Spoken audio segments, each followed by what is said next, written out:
अस्सलामुअलैकुम, कैसे हैं आप लोग सब। और सबको बहुत बहुत रमज़ान मुबारक और पहली सहरी मुबारक। पहली सहरी मैं आप लोगों के साथ शेयर कर रही हूँ। सबसे पहले ये गिफ्ट आया था और उसके बाद मैंने जल्दी जल्दी सारी सहरी की चीज़ें रेडी कर ली थी। ज़ाहिर है सहरी की जो चीज़ें होती हैं वो रात से ही रेडी होती हैं और सहरी में कुछ भी नहीं पकता है। जो भी रखा होता है फ्रिज में वही हम लोग यूज़ करते हैं सहरी में। तो मटन पुलाव खाया था हम लोगों ने, ज़र्दा था और इसके अलावा अंडे का सालन था। तो रात में हम लोगों ने मटन पुलाव खाया था, फिर चांद हो गया था तो फिर वही हमने सहरी में भी खाया था।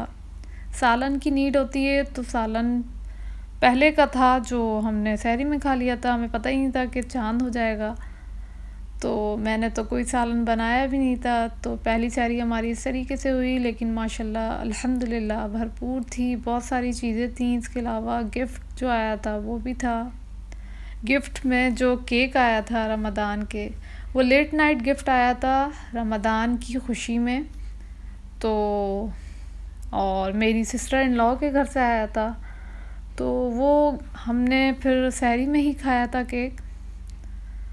और सहरी करने के बाद फिर बर्तन समेटे जल्दी जल्दी। और मेरी सहरी की रूटीन में हमेशा मैं सहरी में ही अपने किचन को क्लीन कर लेती हूँ, कभी भी ऐसे नहीं करती कि बर्तन छोड़ दूँ। तो जब सबकी सहरी फिनिश हो गई थी तो फिर उसी टाइम ही बर्तन सारे समेट लिए थे। और साथ में मेरा बेटा भी मेरा हेल्प कर देता है, माशाल्लाह से दोनों बेटे हेल्प कर देते हैं। लेकिन छोटा वाला जो है वो सहरी करके सो गया था और बड़ा वाला जो है वो सारी चीज़ें रख रहा था और मुझे बोल रहा था मम्मा आप मेरी वीडियो नहीं बनाइएगा। लेकिन मैंने कहा और मेरे हस्बैंड ने भी कहा ये एक बहुत अच्छी चीज़ है कि अब यान आप मम्मा की हेल्प करते हो तो मम्मा को ये चीज़ दिखाने दो ताकि बहुत सारे लोग इस चीज़ को सीखें।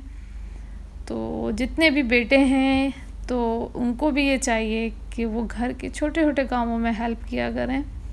और फिर उसके बाद मैंने फ़ौरन ही किचन क्लीन कर दिया था और अल्हम्दुलिल्लाह पहली सहरी बहुत अच्छी रही। फिर उसके बाद फजर हो गई थी और यहाँ पे सहरी ख़त्म हुई और मेरा व्लॉग भी ख़त्म हो रहा है। तो अपना बहुत ज़्यादा ख्याल रखिएगा और कमेंट में ज़रूर बताइएगा कि मेरा फ़र्स्ट सहरी वाला व्लॉग कैसा था। अल्लाह हाफ़िज़, फ़ी अमानिल्लाह।